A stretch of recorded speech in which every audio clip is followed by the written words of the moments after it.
ఎక్కాలో నీకు? ఎందుకు రోడ్డు ఎక్కేస్తావు చెప్పు? చాలా సందర్భాల్లో చెప్పాం కదా, చేసింది ఏదో చేసేవు, తగలడ్డదే తగలడ్డావు. ఎందుకు అచ్చమాట్లు యూట్యూబ్ ఛానల్కి ఇంటర్వ్యూలు ఇచ్చుకుంటా, టీవీ ఛానల్కి ఇంటర్వ్యూలు ఇచ్చుకుంటా ఉన్న పరువు కాస్త రోడ్డు నెట్టేసుకుంటా చెప్పు? ఈవిడ మాట్లాడుతుంది, ఆవిడ ఏ విధంగా మాట్లాడుతుందంటే నేను వినిపించను, కానీ ఆవిడ ఏ విధంగా మాట్లాడుతుందంటే నన్ను ఎవరు ఏమీ చేయలేరు, నేను ఎవరికే భయపడను, ఎవడన్నా ఉంటే డైరెక్ట్గా నా ముందుకు వచ్చి మాట్లాడండి. ఏది మాధురి మాట్లాడే మాటలు డైరెక్ట్గా నా ముందుకు వచ్చి మాట్లాడండి అని చెప్పి మాట్లాడుతుంది. ఒక పక్కన మా సినిమా ఎలా ఆవిడ దువ్వాడ వాణి గారు కానీ వాళ్ళ పిల్లల గారు కానీ వస్తే మేడెక్కేస్తుంది. ఈవిడ మేడెక్కేస్తుంది, గేట్లే వేస్తారు, అక్కడ మేడ మంచిగా ఎక్కలేస్తుంది, గజ గజ గజ గజ గజ గజ గజ గజ అని చెప్పేసి అని. ఇక్కడేమో సోషల్ మీడియాలో ఎదురుగుండా వచ్చాయండి, డైరెక్ట్ ఫేస్ టు ఫేస్ అంటుంది. ఈవిడేమో మేడకి పారిపోతుంది కోళ్ళలాగా. ఆడు రాగానే కోళ్ళలాగా ఎగిరిపోతుంది పైకి, అక్కడి నుంచి కేకలేస్తుంది. సిగ్గేమని అనిపిస్తుంది అసలు? నీకు 3 పిల్లలు, భర్త, ఈ పనుడికి 60,000 పైన ఉంటాయి, మా మాయకి 60 పైనే. మీరు ఏదో చేసేది యుద్ధంలాగా, మీరు ఏదో సమాజానికి ఏదో మంచి మెసేజ్ ఇచ్చినట్టు పైగా రోడ్డు ఎక్కేయడం. మా ప్రేమను ఎవరో ఎడదీయలేరు, చాలు గా మాటలు వద్దు.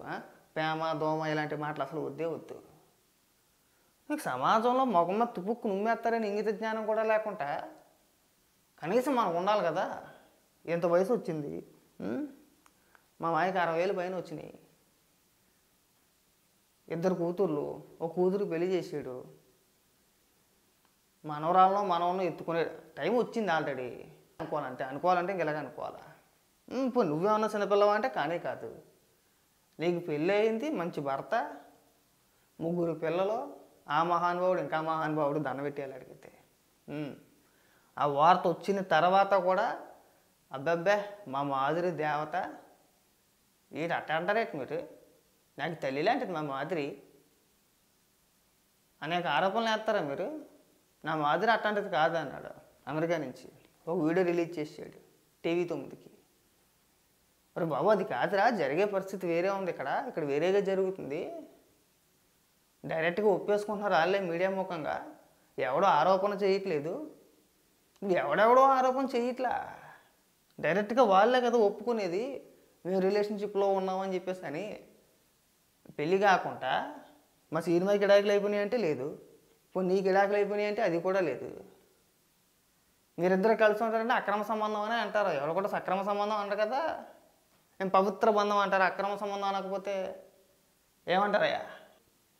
మీరిద్దరికీ విడాకులు ఇవ్వకుండా మీరు రోడ్డు ఎక్కేసి మేము పెద్ద తోపుకాళ్ళము తురుముకాళ్ళం అని చెప్పేసి అని మాట్లాడటం. పైగా మా సినిమా ఏమని మాట్లాడతాడంటే పవన్ కళ్యాణ్ గారి గురించి మళ్ళీ మాట్లాడుతూ, నేను పవన్ కళ్యాణ్ గారిలా కాదు, నాది వేరే, నేను నీతి వంతునని చెప్పొస్తాడు మళ్ళీ. ఏ దెబ్బలు కాసి యోగాలు దేనికంట? ఒక మాట అనడం 10 మాటలు కాసేయడం. కొంచెం కూడా సిగ్గు అనిపించట్లేదు. ఇంకెవరో ఈవిడ ఎవరో మా లక్ష్మీ పార్వతి, ఎప్పుడు ఒకటే కోలండి. ఇప్పటి నుంచి కాదు, దాదాపు ఒక 20 ఏళ్ళ బట్టి ఒకటే పాట పాడుతుంది. ఎప్పుడు మాట్లాడినా ఏం మాట్లాడినా ఆ ఒక్క స్క్రిప్ట్ మైండ్లో ఉండిపోయింది. ఆ రోజుల్లో చంద్రబాబు నాయుడు గారు అలా చేశారు, ఎన్టీ రామారావు గారిని అలా వెన్నుపోటు పొడిచారు, నేను ఒక్కదాన్నే పార్టీని కాపాడేసింది ఈవిడే, టీడీపీని నిలబెట్టింది నేనే, చావుకు కూడా భయపడలేదు. ఆనాడు ఎన్టీఆర్ సంవాదం నేను శపథం చేశాను, సైకిల్ సింబల్ వల్లే నన్ను రాజకీయంగా దెబ్బతీశారు. చంద్రబాబు భువనేశ్వరి పురంధేశ్వరి కుట్రల వల్ల నేను నందమూరి కుటుంబానికి దూరం అయ్యాను, లేకపోతే నీకు నెత్తిన కిరీటం పెట్టేశారు ఎవడైనా కానీ. ఈవిడ ఇక ఈ మాధురి ఇద్దరు ఒకటే, ఇద్దరు మనస్తత్వాలు ఇద్దరు ఒకటే, అందులో ఎలాంటి సందేహం లేదు. ఆవిడ గారికి ఏమో ఎన్టీఆర్ గారు బలైపోయారు, మాధురి వాళ్ళేమో మా సినిమా బలైపోతాడు. అది ఇవాళ రేపు ఖాయం, అది కాస్త లేట్ అవ్వచ్చు అంతే, బలైపోవడం ఖచ్చితంగా ఖాయం. అది తెలుసుకుంటే బాగుంటుంది. సినిమాకి ఇప్పటికైనా కానీ రిక్వెస్ట్ ఏంటంటే, నువ్వు ఎంత త్వరగా మేలుకొని ఈ రుచులోంచి బయటపడితే నీకు అంత మంచిది. నువ్వేదో అనుకుంటున్నావు, అది ఆవిడ మాట్లాడేస్తుంది కదా ధైర్యంగాను, విడి చేసిన వాళ్ళు ఇదికి పెద్ద అనే సామెత ఉంది వెనకాతలకి. తెలుసో లేదో నీకు, మన పెద్దలు చెప్పుకుంటూ ఉంటారు. వీడు చేసింది ఇదికి పెద్ద అని చెప్పేసి ఒక సామెత బాగా గుర్తుపెట్టుకో. ఇవాళ మీడియా ముఖంగా మాట్లాడుతున్నంత ఈజీగా ఉండదు రేపు అన్న రోజున. ఒక వయసు వచ్చిన తర్వాత అంత ఈజీ కాదు. మేము ఎవరికి భయపడంటే ఎవరికి భయపడ్డు. మనం అన్నీ వదిలేసుకొని సిగ్గి శరాలు వదిలేసుకుంటే మనం ఎవరికి భయపడవసరం లేదు. పైగా మీలాంటి వాళ్ళని 10 మంది ఆదర్శంగా తీసుకోవాలా. అప్పుడు కానీ దరిద్రం ఉండదు. అప్పుడు కానీ దరిద్రం వదలదు. ఇప్పుడు మాధురి ఇన్ని ఉపన్యాసాలు చెప్తుంది. తనకు 3 పిల్లలు. తన 3 పిల్లలను కూడా ఇగో నాలాగే ఉండండి, పెళ్ళిళ్ళు చేసుకోండి, ఒక 2-3 పిల్లలు కనండి, కన్నా తర్వాత మీకు ఎవరైనా నచ్చితే మొగుడికి విడాకులు ఇచ్చేసి వాళ్ళతో వెళ్ళిపోండి అని చెప్తావా? చెప్పలేం కదా మనం. ఎందుకు చెప్పలేం? పైగా ఇక్కడికి వచ్చి ఉపన్యాసాలు పాఠాలు ఒక్కొక్కసారి నవ్వుతూ ఉంటుంది. ఎందుకంటే నేను చెప్పాను కదా ఇందాక, ఒకవేళ మా సినిమా అలా ఆవిడ కానీ వాళ్ళ కూతురు కానీ ఇంటి వరకు వచ్చారనుకో, గేట్లు వేసేయండి, డోర్లు వేసేయండి, ఈడు మేడ ఎక్కేస్తుంది బాల్కనీలోంచి, అక్కడి నుంచి కేకలు వేస్తూ ఉంటుంది. అక్కడి నుంచి పెద్ద పెద్ద కేకలు. మరి వెళ్ళొచ్చుగా ఫేస్ టు ఫేస్.